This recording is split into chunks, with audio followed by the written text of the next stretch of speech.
അസ്സലാമു അലൈക്കും വറഹ്മത്തുള്ളാഹി വബറകാതുഹു. പ്രിയപ്പെട്ട 7ാം ക്ലാസ്സിലെ വിദ്യാർത്ഥികളെ, ലിസാനുൽ ഖുർആനിൽ ഈ കാര്യങ്ങൾ മനസ്സിലാക്കി വെച്ചാൽ നിങ്ങൾക്ക് പരീക്ഷ വളരെ എളുപ്പമായിരിക്കും. പരീക്ഷയ്ക്ക് നല്ല മാർക്ക് നേടാൻ സാധിക്കും. അതാണ് ഈ വീഡിയോ. ഇതല്ലാതെ അർദ്ധവാർഷിക പരീക്ഷ, പാദവാർഷിക പരീക്ഷ, പൊതുപരീക്ഷ എല്ലാത്തിൻ്റെയും മാതൃകാ ചോദ്യങ്ങളും ഉത്തരങ്ങളും അടങ്ങുന്ന ഒരുപാട് വീഡിയോകളുണ്ട്. അതിൻ്റെ പ്ലേലിസ്റ്റിൻ്റെ ലിങ്ക് ഞാൻ ഇതിൻ്റെ ഡിസ്ക്രിപ്ഷനിൽ കൊടുക്കുന്നുണ്ട്, നിങ്ങൾക്ക് കാണാം. ബിസ്മില്ലാഹിർ റഹ്മാനിർ റഹീം. കലാമുല്ലാഹി, അള്ളാഹുവിൻ്റെ വചനം. ഇവിടെ ൻ്റെ എന്നൊരു അർത്ഥം വരുന്നുണ്ടല്ലോ, അതെങ്ങനെയാണ് കിട്ടിയത്? അതുപോലെ ബൈത്തു റാഷിദിൻ, റാഷിദിൻ്റെ വീട്, അവിടെയും ൻ്റെ എന്നൊരർത്ഥം കിട്ടി. എങ്ങനെയാണ് കിട്ടിയത്? നമുക്ക് നോക്കാം. കലാം എന്ന വാക്കിനെ അള്ളാ എന്ന വാക്കിലേക്ക് ചേർത്തു, അങ്ങനെയാണ് പറയൽ. കലാം എന്ന വാക്കിനെ അള്ളാഹു എന്ന വാക്കിലേക്ക് ചേർത്തു. അല്ലെങ്കിൽ കലാം എന്ന വാക്കിനെ അള്ളാ എന്ന വാക്കിലേക്ക് ഇളാഫത്ത് ചെയ്തു. ഇവിടെ കലാമു എന്ന ആദ്യത്തെ വാക്കിന് മുളാഫ് എന്നും അള്ളാഹി എന്ന രണ്ടാമത്തെ വാക്കിന് മുളാഫുൻ ഇലൈഹി എന്നുമാണ് പറയുക. ഇനി നോക്കുക, കലാമു എന്നുള്ള ഒന്നാമത്തെ വാക്കിന് റഫ്ആണ്, അവസാനത്തെ മീമിൻ്റെ മേൽ ലമ്മാണല്ലോ. അതുപോലെ അള്ളാഹി എന്നുള്ളതിലെ അവസാനത്തെ അക്ഷരത്തുമ്പിൽ കിടക്കുന്നത് ജറാണ്, കസ്റാണല്ലോ. അപ്പോൾ ഒരു കാര്യം ശ്രദ്ധിക്കുക, മുളാഫിൻ ഇലൈഹിക്ക് ഏത് സമയത്തും ജറായിരിക്കും. മുളാഫിന് അതിൻ്റെ സന്ദർഭത്തിനനുസരിച്ച് മാറിക്കൊണ്ടേയിരിക്കും. ഒരു പക്ഷേ കലാമ എന്നാകും, കലാമി എന്നാകും, കലാമു എന്നാകും. പക്ഷെ അള്ളാഹി എന്നുള്ളതിന് ഏത് സമയത്തും അള്ളാഹി ജറ് തന്നെ വേണം. അപ്പോൾ മുളാഫുൻ ഇലൈഹിയുടെ ഇറാബ് ജറാണ്, അതിന് മാറ്റമില്ല. ഇനി നമുക്ക് ബൈത്തു റാഷിദിൻ, റാഷിദിൻ്റെ വീട്. ഇവിടെ ബൈത്തു എന്നുള്ളത് മുളാഫ്, റാഷിദിൻ റാഷിദിൻ്റെ, അത് മുളാഫുൻ ഇലൈഹി. ആദ്യത്തെ വാക്ക് മുളാഫ്, രണ്ടാമത്തെ വാക്ക് മുളാഫുൻ ഇലൈഹി. റാഷിദിൻ എന്നുള്ളതിന് ജറാണല്ലോ, ദിൻ ജറാണ്, അതെപ്പോഴും ജറാണ്. അപ്പോൾ മുളാഫു ഇലൈഹിയുടെ ഇറാബേത് ജറ്, മുളാഫിൻ്റെയോ അത് സന്ദർഭത്തിനനുസരിച്ച് മാറിക്കൊണ്ടേയിരിക്കും. ഇനി നമുക്ക് ശ്രദ്ധിക്കാം, ചില വാക്കുകൾ അതിൻ്റെ ശേഷം എപ്പോഴും മുളാഫു ഇലൈഹി ഉണ്ടാകും. അതിൽപ്പെട്ടതാണ് ആഖിറു, പുസ്തകത്തിൽ കാണാം ആഖിറുൽ കുതുബി. പിന്നെ കുല്ല്, പുസ്തകത്തിൽ കാണാം കുല്ലി ഷൈഇൻ. പിന്നെ അഅലമ, അഅലമു മുഅ്ജിസത്തിൻ എന്ന പുസ്തകത്തിൽ കാണാം. ഇവിടെ ആഖിറുൽ കുതുബി കിതാബുകളിൽ അവസാനത്തേത്, കുല്ലി ഷൈഇൻ എല്ലാ വസ്തുക്കളുടെയും, അഅലമു മുഅ്ജിസത്തിൻ ഏറ്റവും വലിയ അമാനുഷികത. ഇനി ആഖിറു എന്നുള്ളത് മുളാഫ്, അൽ കുതുബി മുളാഫുൻ ഇലൈഹി. കുല്ലി എന്നുള്ളത് മുളാഫ്, ഷൈഇൻ മുളാഫുൻ ഇലൈഹി.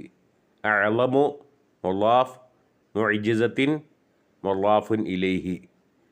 ശ്രദ്ധിക്കുക, ആദ്യത്തെ വാക്ക് മുളാഫ്, രണ്ടാമത്തേത് മുളാഫുൻ ഇലൈഹി. അൽ മുളാഫ് ഇലൈഹി മജ്റൂറുൻ, മുളാഫ് ഇലൈഹി ജറ് ചെയ്യപ്പെട്ടതാണ്. ഇത് കാണാതെ പഠിച്ചു വെക്കുക. ഇനി ഹുറൂഫുൽ അത്ഫി അശ്റത്തുൻ, അത്ഫിൻ്റെ ഹർഫുകൾ 10 എണ്ണമാകുന്നു.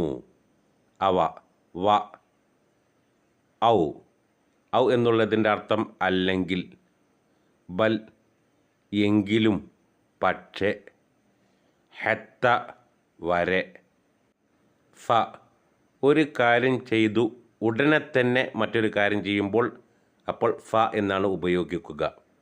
ലാക്കിൻ പക്ഷേ എന്ന് മാത്രമല്ല എന്നാണ് അർത്ഥം. സുമ്മ പിന്നെ ഒരു കാര്യം ചെയ്തതിന് ശേഷം വേറെ കാര്യം ചെയ്യുക. അതാണോ ഇതാണോ എന്നുള്ളതിലെ ഇമ്മ ഒന്നുകിൽ ഇതായിരിക്കും അല്ലെങ്കിൽ അതായിരിക്കും. അർത്ഥം ഇതിൽ പ്രധാനപ്പെട്ടതല്ല, ഒന്ന് മനസ്സിലാക്കാൻ വേണ്ടി പറഞ്ഞതാണ്. പ്രധാനപ്പെട്ടത് ഹുറൂഫുൽ അത്ഫി അശ്റത്തുൻ, അവ ഏതെല്ലാമാണ്? ആ 10 ഇനി ഏതാണ് ആതിഫ്, ഏതാണ് മഅതൂഫ്, ഏതാണ് മഅതൂഫുൻ അലൈഹി, ഇതാണ് പ്രധാനമായി മനസ്സിലാക്കി വെക്കേണ്ടത്. പിന്നെ അതിൻ്റെ നിയമങ്ങൾ. മഅതൂഫിന് എന്താണ് ഇറാബ് നോക്കാം. ഇസ്തറൈത്തുൽ ഖലമ വൽ ഖിർത്താസ. ഇസ്തറൈത്തു ഞാൻ വാങ്ങി, അൽ ഖലമ പേന, മറ്റൊന്നുകൂടി വാങ്ങി, അതെന്താണ്? അൽ ഖിർത്താസ കടലാസ്. അപ്പോൾ ഇസ്തറൈത്തുൽ ഖലമ വൽ ഖിർത്താസ, ഞാൻ പേനയും കടലാസും വാങ്ങി. ഇവിടെ നമുക്ക് നോക്കാം, അത്ഫിൻ്റെ ഹർഫുകളിൽപ്പെട്ട അക്ഷരമാണല്ലോ വാ. ഈ വാ എന്നുള്ളതിന് ആതിഫ് എന്നാണ് പറയുക. ആ 10 ഹർഫുകൾക്കും മൊത്തത്തിൽ പറയുന്ന പേരാണ് ആതിഫ്. ആതിഫിൻ്റെ അക്ഷരത്തിൻ്റെ മുമ്പുള്ളതിന് അൽ മഅതൂഫ് അലൈഹി എന്ന് പറയും. അതേതാണ്? അൽ ഖലമ. ആതിഫിൻ്റെ ഹർഫിൻ്റെ ശേഷമുള്ള വാക്കിന് അൽ മഅതൂഫു എന്ന് പറയും. അതേതാണ്? അൽ ഖിർത്താസ. ആതിഫിൻ്റെ 10 അക്ഷരങ്ങളിൽ ഏത് അക്ഷരം വന്നാലും ആ അക്ഷരത്തിന് ആതിഫ് എന്നും അതിൻ്റെ മുമ്പുള്ളതിന് അൽ മഅതൂഫ് അലൈഹി എന്നും പറയും. ആ അക്ഷരത്തിന് ശേഷമുള്ളതിന് മഅതൂഫ് എന്നും പറയും. ഇത് പ്രത്യേകമായി മനസ്സിലാക്കി വെക്കുക. മഅതൂഫ് അലൈഹിക്ക് എന്താണോ ഇറാബ് അത് തന്നെയായിരിക്കും മഅതൂഫിനും ഉണ്ടാവുക.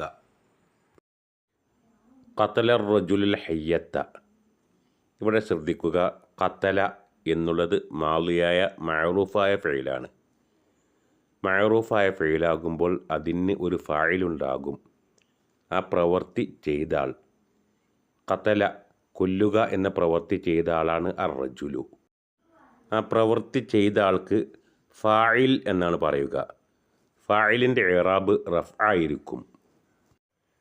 ഫിഇൽ മഅറൂഫാകുമ്പോൾ ഒരു പക്ഷേ അതിന് മഫ്ഊലും ഉണ്ടാകും. മഫ്ഊൽ എന്ന് പറഞ്ഞാൽ ആ പ്രവൃത്തി കൊണ്ട ആളാണ്. ഇവിടെ കൊല്ലുക എന്ന പ്രവൃത്തി കൊണ്ടത് ഹയ്യത്ത പാമ്പിനാണ്. മഫ്ഊലിൻ്റെ ഇറാബ് നസ്ബായിരിക്കും. അപ്പോൾ ഖതല റജുലുൽ ഹയ്യത്ത, പുരുഷൻ പാമ്പിനെ കൊന്നു.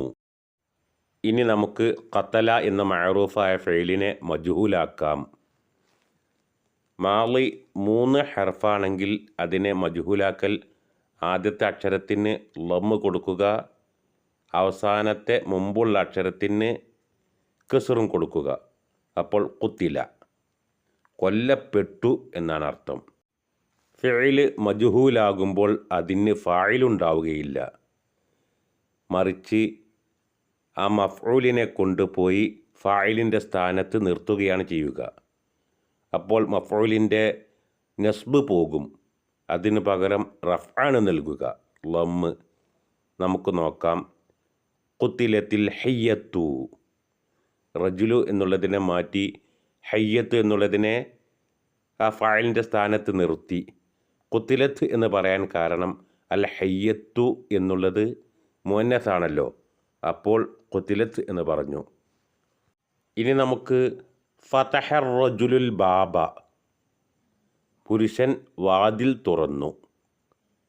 ഫതഹ മഅറൂഫായ ഫഇലാണ്, അർ റജുലു അതിൻ്റെ ഫായിൽ, അൽ ബാബ മഫ്ഊൽ നസ്ബാണ്. ഇതിനെ മജ്ഹൂലാക്കുമ്പോൾ വ്യത്യാസം നമുക്ക് നോക്കാം. ഫതഹ എന്നുള്ളതിൻ്റെ മജ്ഹൂൽ ഫുതിഹ. അർ റജുലു എന്ന ഫായിലിനെ മാറ്റി സ്ഥാനത്ത് അൽ ബാബ എന്നുള്ളതിനെ ചേർക്കുന്നു. അൽ ബാബ എന്നതിലെ നസ്ബിനെ മാറ്റി നമ്മൾ റഫ്ആക്കുന്നു. അപ്പോഴെന്തായി? ഫുത്തിഹൽ ബാബു. ഇവിടെ താ കൊടുക്കേണ്ട ആവശ്യമില്ല. അൽ ബാബു എന്നുള്ളത് മുദക്കറാണ്.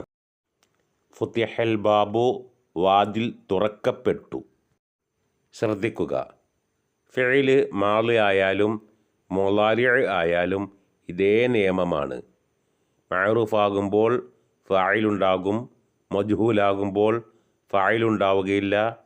അതിൻ്റെ സ്ഥാനത്ത് മഫ്ഊലിനെ നിലനിർത്തുകയാണ് ചെയ്യുക. അതിന് റഫ്അ നൽകണം.